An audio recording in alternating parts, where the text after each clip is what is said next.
Welcome, communication students. In this screencast today, we're going to look at the dimensions of culture and specifically Gert Hofstede's work with his IBM study that really laid the groundwork to understanding how cultures communicate differently. More specifically, we're going to look at his 7 dimensions of culture and how these behaviors are under the waterline of the iceberg and really help us understand how people communicate the way they do and how communication varies in culture. This is one of my longer screencasts. It's about 20 minutes or so bear with me. Make sure you take lots of notes. It's a great opportunity to work on your note-taking skill, and also try to come up with 3 tweets on the information that you hear, including our class hashtag CO101, and try to include another username or hashtag that has to do with the ideas you're talking about. Gert Hofstede is a sociologist born in 1928, but his work was done through IBM from 1968 to 1972, where he studied over 72 countries and almost 120,000 people were interviewed. That's a really significant data sample. And what he discovered is a range, or what also is known as a continuum of behaviors within groups of people and cultures. And ultimately, this work was an attempt to better understand how people create messages that they send to others. And I believe it's also a way to understand why people communicate the way they do. And so we're kind of digging at that iceberg that we talked about earlier, where what we see is on top of the iceberg, but the dimensions are what are underlying the iceberg, under that line of water, where we don't really see where these values and beliefs and ideas come from. And this gives us a better look at it. So let's go ahead. The 7 dimensions that Hofstede came up with is, first, individualism versus collectivism. The second, high context cultures versus low context cultures. Third, power distance, and both high power distance and low power distance. Fourth, masculinity versus femininity. 5, high tolerance for ambiguity versus low tolerance for ambiguity. 6, long-term orientation versus short-term orientation.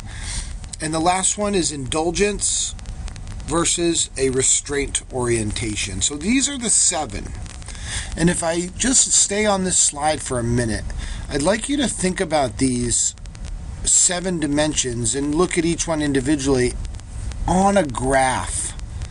And on one side you would have the one category. So if we took number 1, you'd have individualism on one side of the graph, and on the other side of the graph, collectivists. And so that's where you get the verses or the continuum, and where you're placing behaviors on one side or the other. Same thing with number 2. High context cultures on one side of the graph, low context cultures on the other. And we can go right down through high power distance, low power distance, masculinity, femininity. And these behaviors oppose each other and counter each other. And so let's look at them. First, individualism versus collectivism. Individualism. They really are, these are the qualities of individualism, but it's really a person that has a focus on self and individual goals. And what you see in individualism and people and in cultures is highly competitive people looking out for themselves, surpassing others to be successful, only take care of themselves, not concerned about others. Individualists believe there are leaders and there are followers, and there's a clear separation there. But overall, what they're looking for is power, achievement, success, hedonism, and stimulation. So again, individualistic people have a really self-oriented point of view. Collectivism, let's look at it. This orientation focuses on others within the group, and these collectivists prioritize group goals and achievement. They value cooperation with others. They feel a sense of responsibility and loyalty to the entire group. And also, leadership is shared and rotated, and there's less of a sense of leaders and followers. It's more of a shared and empowered leadership style. My personal tendency is on the collectivist side. If you guys remember, any experience with me in the classroom, I empower people to speak up. I empower people to listen to others and cooperate and work together. A good example of collectivism is generations of families living under the same roof. An idea that being loyal to the family and staying home and having a role that is performed within the family unit is more important than individualism, which maybe families with the more individualistic orientation, the families don't live under one roof. Grandparents live on their own, parents live on their own, and kids at 18 are kicked out of the house to live on their own.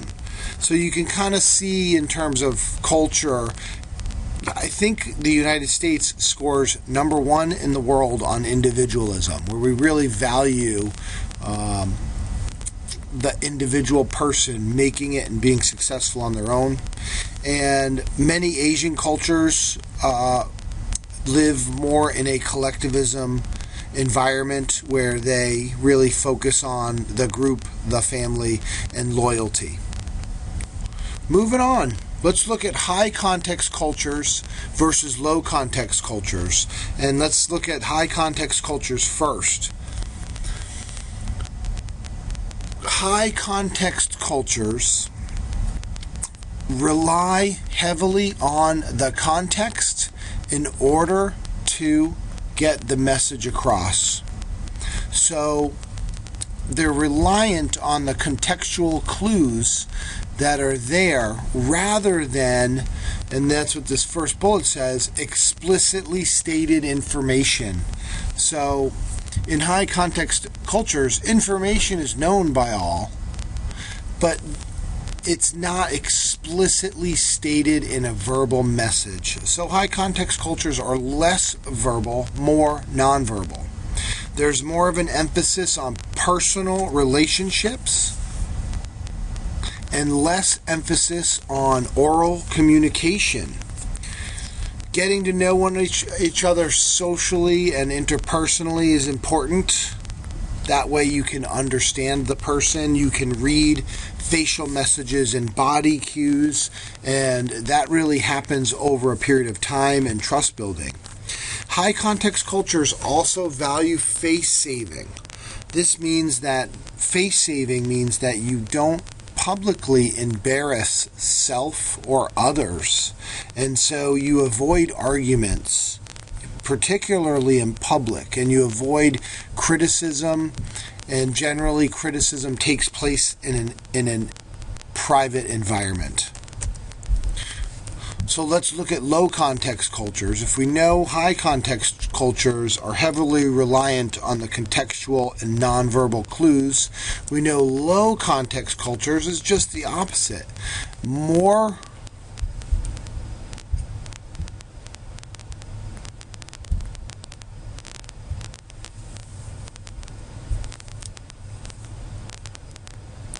So let's look at low context cultures. This is the complete opposite of high context. We're less reliant on the context and more reliant on stated words. In this country, we tend to put an emphasis on the stated words. Speak the truth. Tell the truth the whole truth, and nothing but the truth, where again the emphasis in those American phrases is on the stated words. Information is explicitly stated and often written, reliant on written rules. Emotions are showed publicly and discussed. You seem upset. Why are you upset? And less emphasis on personal relationships because it's things are stated. Everything has to be explicitly stated. And so these are the qualities of a low context culture. Let's look at power distances. High power distance versus low power distance. With high power distance, you see an imbalance of power, and you see the majority of power in the hands of a few people. What is also important in high power distance is age, gender, and status. These things are given more importance to power. So if you think about the king, the emperor, the ruler, those kinds of titles become really important, the status, and those people are given lots of power. Decisions are generally referred upward and made at the top rather than many people making decisions. In high power distance cultures, you really want to show respect for authority and status, and titles are very important and respected. And so examples of some of the higher power distance cultures: Malaysia, Mexico, countries, Saudi Arabia, countries with a real authoritative power dynamic. In low power distance cultures, you see more balanced power. People are empowered to decide and express themselves. There's less emphasis on the status of people. People feel free to challenge ideas of others regardless of power, or it's my boss, so I'm afraid to challenge him. And respect is earned through knowledge and expertise rather than through just given a title. And in low power distance cultures, people respect ones that know rather than just simply people that have a title. Examples in low power distance are USA, Canada, and Australia. Moving on, masculinity versus femininity. A more masculine culture, people value success and strength and material success, job success. The phrase live to work, where people live for their work and are overly ambitious to be successful. They're socialized to be assertive, competitive, tough, strength, aggressiveness, and really stress the bottom line, which in material success is money. So they define themselves through their own personal success.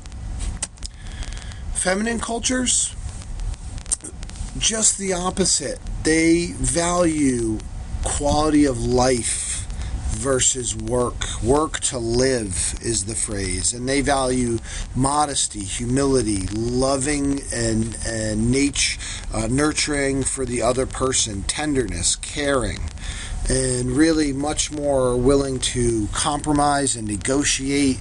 And they want people to be happy. And so really it's about caring for others, versus masculinity is about looking out for self, demonstrating toughness.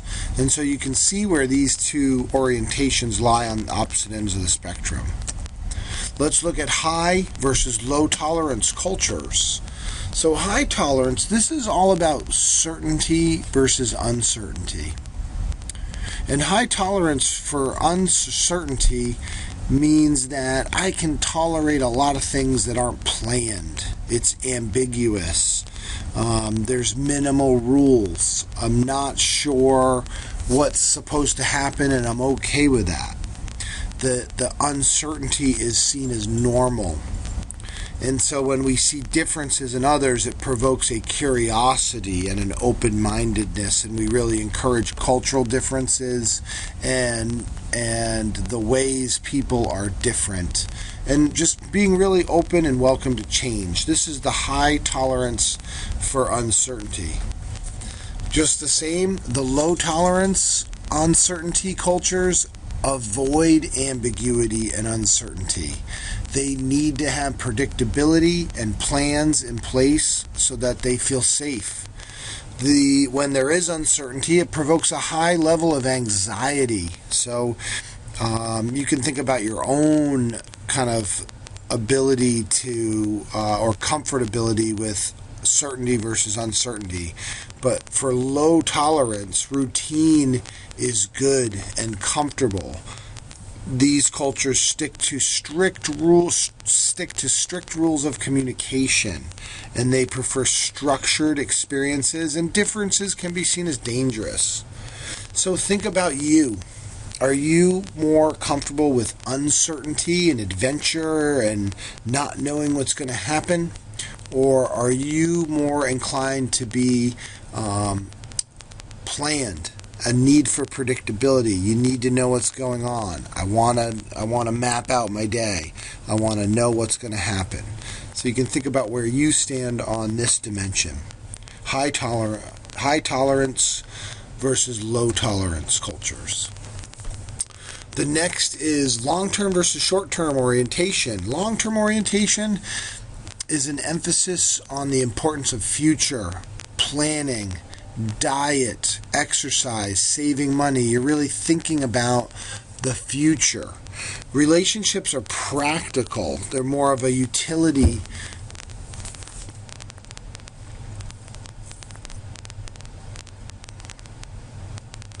Relationships are seen as practical with specific roles that people perform, and there's an emphasis on restraint of temptation in the spirit of thinking about the future. Restraint also goes along quite well with long-term orientation, where you regulate your gratification. You value thrift and money savviness so that you're saving. You postpone happiness in the spirit of a long-term view. Generally, these people have a feeling of less control and are generally less happy people that show restraint and have a long-term orientation. So let's look at short-term orientation. First of all, short-term orientation, people focus on the here and now. Live for the day. Relationships are seen as fun and passionate and emotional rather than practical. Do what you feel like doing when you feel like doing it. And really, if you think about it, your age group, the 18 to 25, really has more of a short-term orientation. Who's thinking about and starting to save for retirement? Who's concerned about their diet and long-term health? And most people in your demographic, it's live for the day and whatever's next happens. And so this orientation goes more along with indulgence, where people seek gratification, focus on the fun and the happiness in life, and live in the moment. And studies show that people with a short-term indulgent orientation have greater optimism and live happier lives. Let's conclude this PowerPoint. We looked at the 1968 incredibly important Hofstede IBM study, which really laid the foundation for intercultural communication study. And we looked at those 7 dimensions of culture, and you should refer back to those in the slideshow. And how'd you do with note-taking and tweeting today? Did you find something? Did you get your idea out there? And did you include another hashtag? Lastly, 2 questions. Choose 2 dimensions you feel represent you. Particularly if you're more one-sided, if you're more feminine than you are masculine, if you're more short-term orientation versus long-term. But explain how the dimension manifests itself in your life and how you communicate that dimension. Lastly, I have a short 8-minute short film up there, Nikos Deja Vu, and I'm asking, after you watch the film, what cultural elements are valued in this short film? Good luck with your work.